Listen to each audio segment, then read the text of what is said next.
The wind moved slowly across the empty plains, brushing against the worn wooden fences that surrounded a small, aging ranch on the edge of town. Time had not been kind to the place. The paint on the barn had faded into a tired gray, and the fields beyond it carried the memory of better seasons, when crops grew fuller, laughter was louder, and life felt less heavy. Inside the house lived a young widow named Clara. She wasn't the kind of woman who spoke much about her past. The townspeople knew her story in fragments. Anyway, her husband had been a hard-working rancher, respected by many, loved by few, in a quiet, steady way. When he passed away years ago, the land was left in her hands. Too much land, too many responsibilities, and not enough help. At first, people thought she might sell the ranch and move into town. That would have been the expected choice. A young woman, alone, managing livestock, repairing fences, handling harvest, it was too much for one person, especially someone who had never been raised to do it alone. But Clara stayed. Not because it was easy, not because it was logical, but because the land held the last pieces of the life she once knew.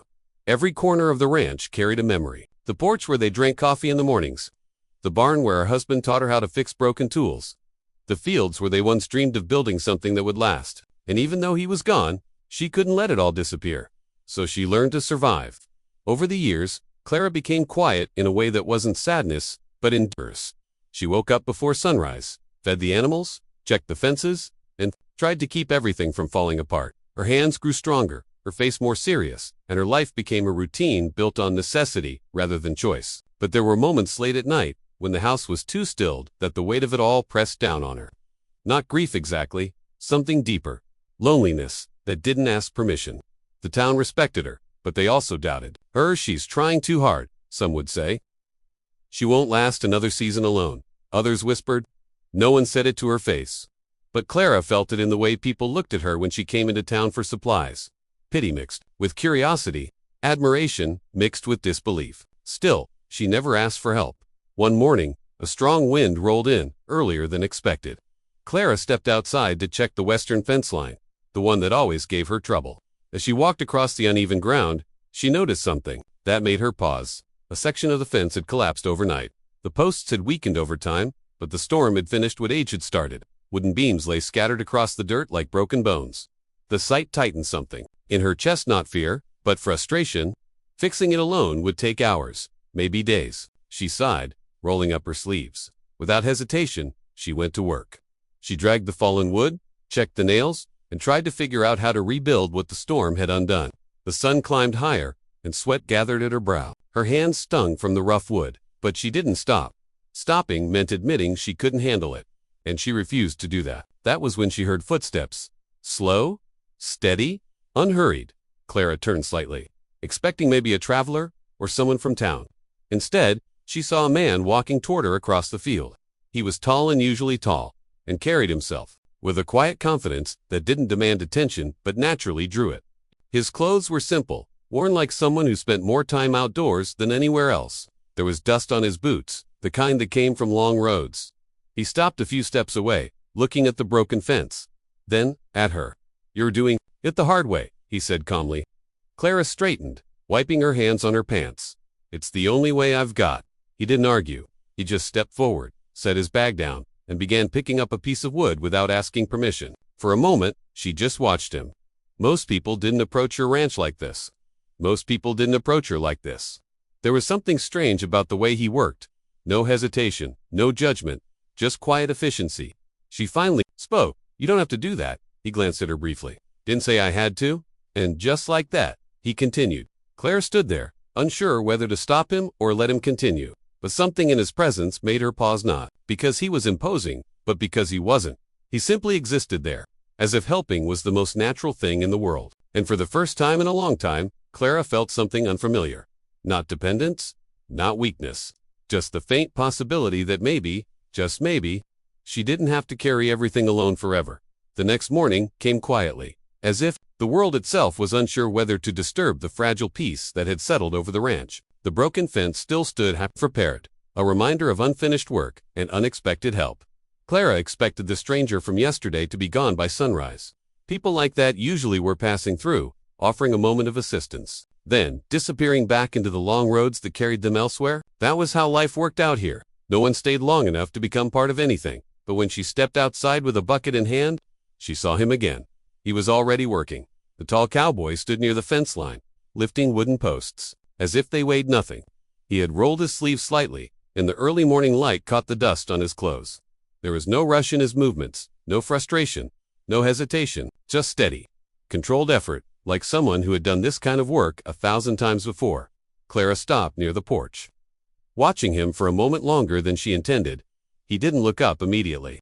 Instead, he focused on aligning the posts, measuring distances by eye rather than tools. It should have been inaccurate, careless even, but somehow, it wasn't. The structure already looked more stable than anything she had built alone. Finally, he noticed her.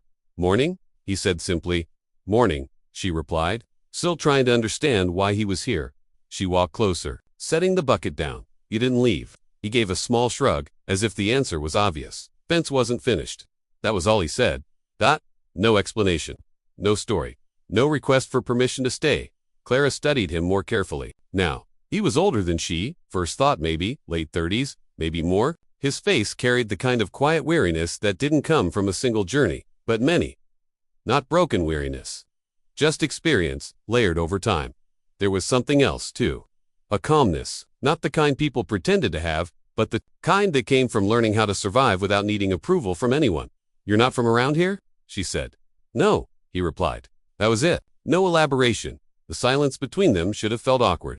Instead, it felt natural, like two people standing in the same space without needing to fill it with unnecessary words. Clara picked up a loose plank and turned it in her hands. Most people don't stay long on this land unless they have a reason. He finally looked at her more directly.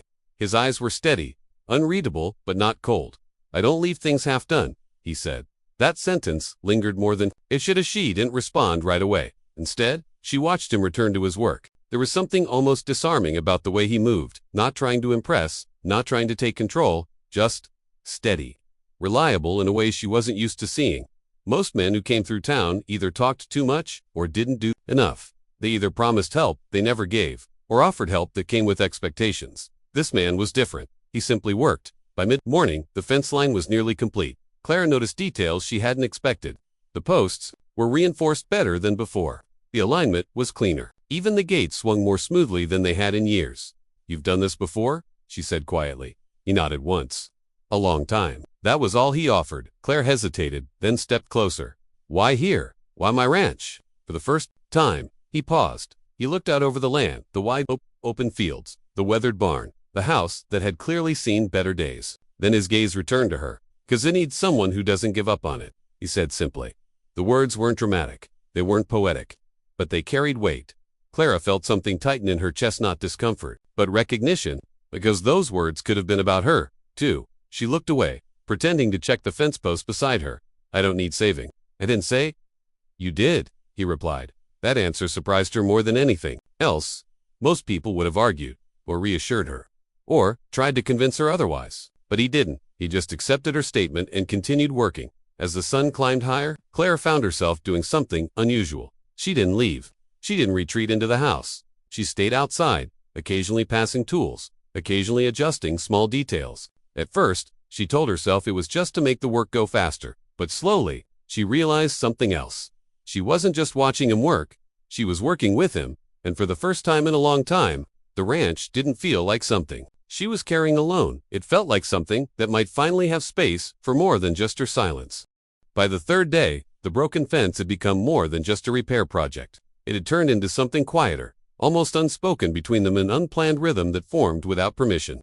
Clara didn't expect the cowboy to still be there, but each morning, he was sometimes already working before she stepped outside, sometimes sitting on a wooden beam, quietly watching the land as if it spoke to him in a language she couldn't hear. He never made himself a guest. He never asked for food or shelter. He simply existed in the space between help and departure, as though he belonged nowhere else. And yet, strangely, the ranch felt more stable with him in it. That morning, the sky carried a pale gold light, soft and calm. Clara stepped out with her usual list of tasks in her mind. Water the livestock, check the supply shed, repair the gate latch, but she stopped when she saw him again. He was at the fence line, tightening the last section of wire. This time, he wasn't alone in working. A few tools were already laid out neatly. The structure of the fence had taken shape so cleanly that it almost looked new. Not rushed, not improvised. built with care. Clara walked closer, slower than usual. You finished it, she said. He didn't look up immediately. Almost she crossed her arms, studying the work. It's better than it was before. Should be, he replied simply. It's holding more than before. That statement lingered in her mind longer than expected. It wasn't just about wood and wire. It felt like something else entirely, something deeper, though she couldn't quite name it. The cowboy finally straightened and turned toward her. The morning sun caught his face differently. Now, not as a stranger's face, but as someone who had been here long enough to leave a mark on the place. Clara noticed something she hadn't before. His eyes weren't restless, like most travelers. They were steady, focused, like someone who had already decided where he stood in the world. She broke the silence first. Never told me your name? A faint pause. Then he answered, Jack. Just one word. Clara nodded slightly. Jack. She tried it again, as if testing how it felt in the air. He didn't respond further, and somehow that made it feel more honest. A breeze moved across the field, shifting dust near their boots. For a moment, neither of them spoke, the kind of silence between two people who are still deciding what to make of each other. Then Clara stepped closer to the fence, running her hand along one of the posts. You didn't just fix it, she said quietly. You rebuilt it. Jack leaned lightly against a post. Same difference. It isn't, she replied. That made him glance at her. Clara continued, more thoughtful now. Fixing something means putting it back the way it was. Rebuilding it means changing it into something stronger. Jack studied her for a moment, as if weighing her words rather than reacting to them. Maybe, he said finally. That single word felt like agreement but not fully given. Clara turned toward him more directly. Why does it look like you've done this kind of work your whole life? A faint shift passed through his expression, not discomfort, not avoidance, just memory. I have, he said after a moment. She waited, but he didn't elaborate. Instead, he picked up a spare tool and began tightening a loose wire again, even though it didn't need it. It was a habit of someone who didn't like leaving things unfinished in any sense. Clara noticed something else then. He wasn't just repairing the fence. He was checking it, reinforcing it, making sure it could handle storms it hadn't even seen yet. You always build like this? She asked. Like what? He replied. Like you expect things to break again. That made him stop for a fraction of a second. Then he looked out toward the open land. Things always do, he said quietly. There was no sadness in his voice, no bitterness, just acceptance. Clara didn't respond immediately. Instead, she followed his gaze across the fields. The wind moved through the grass in slow waves, like the land itself was breathing. For the first time, she noticed how much she had been holding everything together alone, not just the ranch, but herself. She had been fixing, repairing, surviving, never rebuilding. Jack handed her a tool without asking. Here, he said. Clara blinked slightly. What for? Gate latch, he replied. She hesitated, then took it. And for the first time, she worked beside him, not as someone trying to manage alone, but as someone sharing the effort. It wasn't dramatic, it wasn't sudden.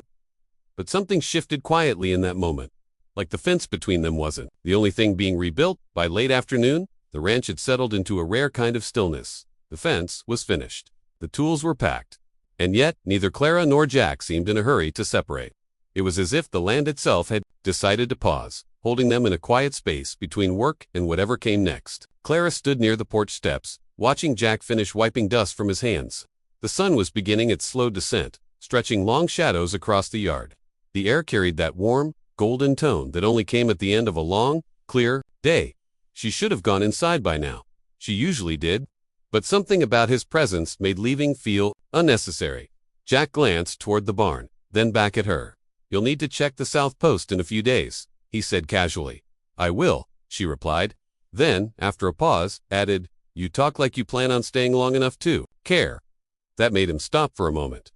Not in surprise. More like consideration. I fix things properly, he said simply. Doesn't matter how long I stay? Clara folded her arms. Most people fix things and leave before they see what breaks next. His gaze shifted to the horizon. Most people don't fix things, he said. That answer hung in the air longer than expected. A soft wind moved between them, brushing against the edge of the porch. Clara noticed how quiet everything felt, again not empty, but balanced. Like the land was finally resting. After holding its breath for too long, she leaned lightly against the wooden post. You never really say much about yourself? Jack gave a faint shrug. Not much to say. That's not true, she replied. He looked at her then, really looked at her, like he was deciding whether she deserved more than silence. Clara didn't look away. that was new for her. Most people couldn't hold her gaze for long, or they didn't try. But she had learned to hold her ground over the years, even when it felt easier not to. Finally, Jack spoke.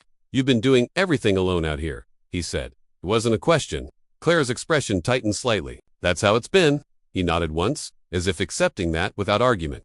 Then he stepped closer, not invading space, just closing distance enough that his voice didn't need to carry. "You don't have to keep doing it that way," he said quietly. Something in her chest shifted at that. Not discomfort. Something unfamiliar. She straightened slightly. "In what way would you suggest?" For a moment, he didn't answer. Then he looked at the ranch, the repaired fence, the weathered barn, the wide land that seemed too large for one person to manage alone. And when he finally spoke, his voice dropped lower, steady but softer than before. "You've never met a man my size. Let me show you how it's done." The words weren't loud. They weren't dramatic, but they carried weight in a way that made Clara go still. It wasn't just about strength. Not really. It wasn't even about size, though there was no denying his presence filled space differently than most men she had met. It was the certainty behind it, not arrogance, not pressure, just quiet confidence, like someone who had learned through experience that some things are better carried together. Clara searched his face for something uncertain, something manipulative, something that would let her dismiss it easily. But there was nothing like that, only calm, only steadiness. She looked away first, breaking the intensity of the moment. "I don't need someone to take over my ranch," she said carefully. Jack nodded immediately. "I didn't say take over." That surprised her. He continued, voice still even. "I said show you. There's a difference." Clara exhaled, slowly, glancing back at him. "And what exactly are you showing me?" He considered that for a moment, then replied, "But you don't have to carry everything like it's meant to break you." The words hit deeper than she expected. Because he wasn't wrong. She had been carrying everything as possibilities, repairs, decisions, silence, so long that she had stopped questioning whether there was another way. The sun dipped lower, painting the sky in warm shades of orange and soft red. The ranch looked almost peaceful now, like it had been waiting for this moment all along. Clara stepped off the porch slowly, walking toward the fence line without fully thinking about it. Jack followed at a slight distance, not guiding her, just staying near. She stopped near the repaired gate, running her hand along the smooth wood. "It still feels strange," she admitted quietly. "What does?" he asked. "Not doing it alone," she said. Jack leaned against the post beside her, watching the horizon. "That's because you've been alone too long," he said simply. There was no pity in his voice, only understanding. Clara didn't respond right away. Instead, she stood there with him, looking out across the land that had once felt like a burden but now felt slightly different. Not lighter, just shared, in the smallest possible way. And for the first time in years, she didn't feel the need to rush back inside just to escape the silence. The following days didn't change suddenly. Nothing dramatic happened on the ranch. No big announcement. No clear decision that marked a turning point. Instead, life shifted in the smallest ways so quietly that Clara almost doubted whether she was imagining it at first. Jack stayed. Not in the house. Not in any official sense. But he remained close enough that his presence became part of the ranch's daily rhythm. In the mornings, Clara no longer woke up to complete silence. There was the distant sound of tools being arranged, wood being measured, or a gate being checked before the wind picked up. It wasn't intrusive. It wasn't loud. It was steady. And steady was something she wasn't used to sharing. At first, Clara resisted the change in her own way. She would still try to handle tasks before he could reach them. Carrying heavy buckets, fixing loose hinges, tightening barn doors that didn't really need fixing yet. It wasn't pride exactly, it was habit. A lifetime of doing everything before anyone else could decide she needed help. But Jack never corrected her. He never told her to stop. He simply noticed. And bet. Quietly, he would handle something else instead. If she repaired a fence post, he would reinforce the barn roof. If she fed the animals early, he would organize the storage shed. It was never about replacing her work. It was about balancing it like. He understood that survival wasn't just about strength, but distribution. One morning, Clara found him in the barn, sorting tools by size and condition. She leaned against the doorway. "You don't have to organize all of that." He didn't look up. "It's already disorganized." "That's not the point," she replied. He finally glanced at her. "Then what is?" Claire hesitated. That was the problem. She wasn't sure anymore. She had spent so long doing everything alone that his order had become normal. Survival had become messy. And somehow, she had accepted that mess as part of life. "I can handle it," she said finally. Jack nodded. "No, you can." That answer caught her off guard. There was no argument, no correction, no challenge, just acceptance. Then he added, doesn't mean you should have to.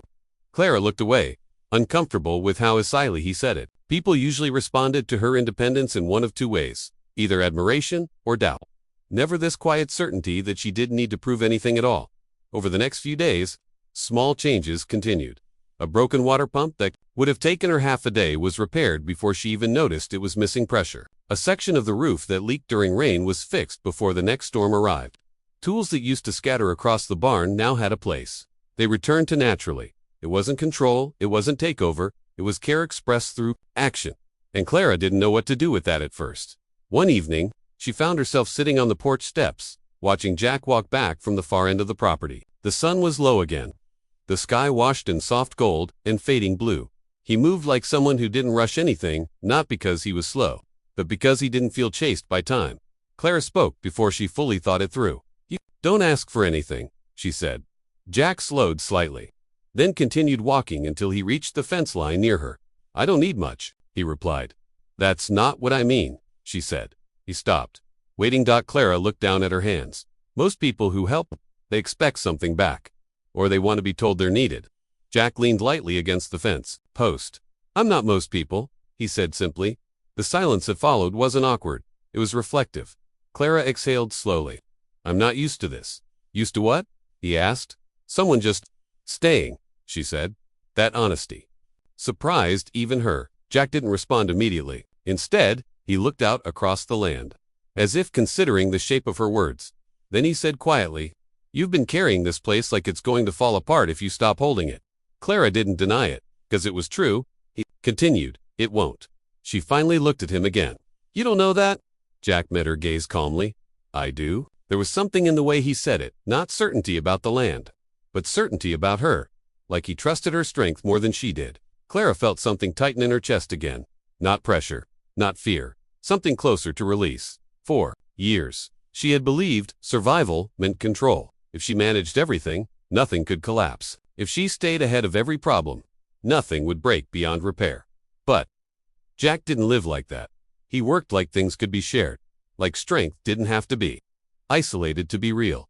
The wind moved softly across the ranch, again, carrying the sound of distant cattle and rustling grass. For the first time, Clara didn't feel like she was standing against the land. She felt like she was standing with it, and with someone else beside her who wasn't trying to take anything away, only help her carry what had always been too heavy to hold alone. By the time the week turned into the next, something subtle had changed on the ranch, but it wasn't something you could easily point to. The fences were stronger. The barn doors closed more smoothly. The tools no longer scattered into chaos after every task. Even the animals seemed calmer, as if the land itself had started to settle into a new rhythm. But the most noticeable change wasn't in the ranch. It was in Clara. At first, she didn't notice it herself. Change, after all, rarely announces itself. It shows up in small habits like pausing less before asking for help, or not immediately rushing to fix something the moment it feels slightly wrong. It shows up in how long you stand still without feeling guilty about it. And for Clara, it showed up in the silence between tasks. She used to fill every gap with work.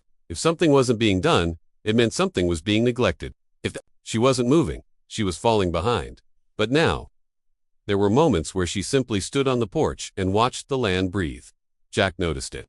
Before she did, he never commented on it directly, but he adjusted to it. If she paused, he didn't rush to fill the space. If she slowed down, he didn't increase his pace to compensate. It was as if he understood that real change didn't need pressure. It needed permission. One afternoon, Clara found herself sitting on an old wooden crate outside the barn, watching Jack repair a broken gate hinge. She wasn't working. That alone would have been unusual weeks ago. Jack worked in silence for a while, then finally spoke without looking up. "You're not checking anything," he said. Clara raised an eyebrow slightly. "Should I be?" He tightened the bolt before answering. "Not everything needs fixing right away." That made her pause. She leaned back slightly. That sounds dangerous coming from a man who fixes everything he sees. A faint hint of amusement crossed his face. "I fix what matters," he said. Clara studied him. "And what doesn't matter?" Jack finally looked at her. The answer came after a short pause. "The things that can wait." That sentence stayed with her longer than expected, because Clara had never been good at waiting. Waiting felt like risk, like letting something slip past her control. But Jack didn't seem to see it that way. He treated time differently. Like, not everything needed to be solved in the moment to be handled properly. Later that evening, Clara found herself cooking a simple meal instead of rushing through chores afterward. She wasn't even sure why. The barn was stable. The animals were fine. Nothing was urgent. Still, the instinct to stay busy lingered. Jack walked in quietly, setting his hat down near the door. "It smells good," he said. Clara glanced over her shoulder-ish. "Just stew." "That's Stilga," he replied simply. She turned back to the stove, trying to ignore how normal that moment felt. Not forced, not careful, just ordinarily, and somehow ordinarily felt unfamiliar. They ate outside on the porch steps that night. No table, no formality. Just two people sitting in the fading light, sharing a meal without rushing it. At one point, Clara noticed she wasn't thinking about the next task, or the next repair, or the next problem waiting somewhere on the land. She was just there. It unsettled her more than she expected. "So," she said finally, breaking the silence, "do you ever stay anywhere longer than this?" Jack took a slow sip of water before answering. "Sometimes," he said. Clara waited, but he didn't. "Continue. You're not going to tell me where you came from, are you?" she asked. He looked at her briefly. "Does it matter right now?" That question caught her off guard. She opened her mouth, then closed it again, because the honest answer was complicated. It did matter, and it didn't. Her curiosity wanted answers, but something deeper, something quieter didn't feel the need for them yet. So instead, she shook her head slightly. "I guess not." Jack nodded once, as if that was enough. The evening grew softer around them. The sky shifted into deep orange and then into fading purple. The ranch, once heavy with silence and responsibility, now carried a different kind of quiet. Not emptiness. Presence. Clara leaned back slightly on her hands, looking out at the land. "I didn't realize how tense I was all the time," she admitted quietly. Jack didn't respond immediately. Then he said, "You don't have to be." It wasn't advice, it wasn't instruction. Just a statement of fact. Like something he had observed long before she admitted it. Clara glanced at him. "You make it sound simple?"